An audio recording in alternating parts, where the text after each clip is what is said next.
Well, welcome back to CM World Chatter here in my favorite city in Northeast Ohio that rhymes with Meveland. It's Cleveland, Ohio. Definitely get here if you can.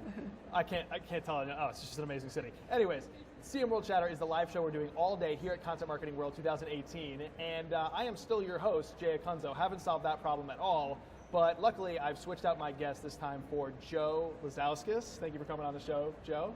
Jay, thanks for having me. I see that the awful puns from your talk have carried over to this interview. Look, when you're about to be a dad, that's what happens, okay? Lay off me. So Joe is the former editor-in-chief of Contently's award-winning blog, The Content Strategist. He's now the head of content strategy at Contently, working with their Fortune 500 clients. We're going to hear a little bit about that because it's a great role. I think a lot of companies can learn something from that. And he's the author of a new book called The Storytelling Edge. And there's a lot of science in how storytelling affects your brain and how you make decisions, which we all need to know about. But first, Joe, I want to dive into what this shift in your role has meant for you. What is this head of content or director of content strategy been like, first of all, because you're kind of pioneering it at a software company. So what is the role and why is it important? Yeah, I mean, it's been an interesting shift, right? Going from running content marketing in-house for a company like Contently, which is an awesome, fast-paced organization where you can take a lot of risks with content. I was in the weeds making stuff every day. Making things, So I kind of miss that. But it's also really fun working with our clients to help them overcome their challenges, because that's what we found out basically, right? Is that you can't just give people some really good software to manage their content program and great freelancers, which we do, and then just say, go and figure it out, because people need more guidance than that. And that's what led me to shift over to the client-facing side, was to help the brands we work with kind of navigate all those murky waters that comes with launching a content program, figuring out where is the area that they can stand out in their market, what is their audience craving, what do they actually want from them, how can they deliver value into their lives. I know that sounds a little cliche at times, it's stuff we hear a lot here, but it's really important that if you're not basically hitting the things that your audience really cares about, which on the B2B side is, are you making them better at their job? Are you helping them get promoted? If not, they probably don't give a crap about you. On the B2C side, are you helping them really enjoy the things that they like most in life, whether it's fitness, sports, lifestyle, nutrition, wellness, etc. If you're not tapping into those things and improving people's lives, they won't care about you. So I really like the challenge of working with brands to figure out what is that thing that they can do to help people. Yeah, what I like about the role is it involves somebody who knows content marketing, someone who's done it themselves, someone who's looking out for the marketing components, the creative components, the audience, quite frankly.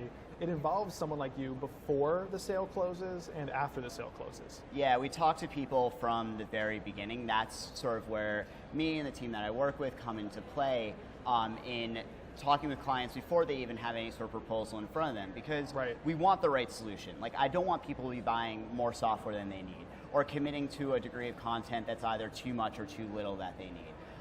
If they have really big challenges internally that they're going to have to get over, like they have no alignment internally, where no one's going to send out an email with any content, they're not going to get anything posted on their social channels, they have no media budget to get it out there, they're just going to throw stuff on a blog, and then it's going to sit there and everyone's going to say, wow, content failed. Doesn't work. Yeah, it doesn't work. It's not magic. People aren't just going to show up there.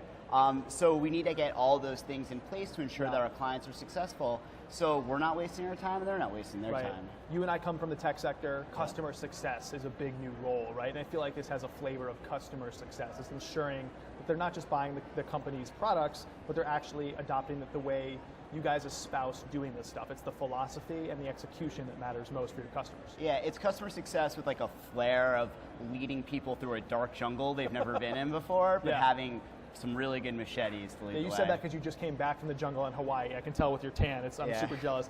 Let's talk about the book. So you have a new book out called The Storytelling Edge that you wrote with your co-author Shane Snow, also from Contently.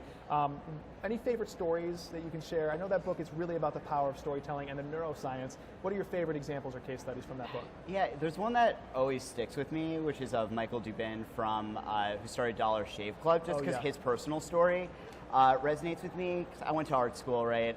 Michael also went to art school. He was an improv comic in New York, kind of doing some work in the tech sector. And one day he was at a Christmas party at his dad's house. And he starts talking to one of his dad's like kind of sketchy friends, and this dude's like, yo, listen, I've got 1 million razors from China that are cheap as hell that I can offload.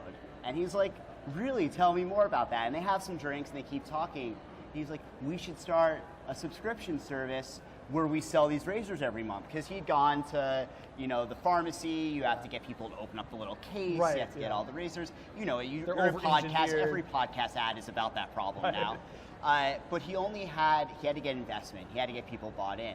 And he only had about $20,000 to do it. So he put all that money into the one thing he knew, which was entertainment and making a cool video. So he made this absolutely bonkers product video that has like dancing bears and dudes getting rolled around in wheelbarrows and dollar bills flying all over the place, the American flag.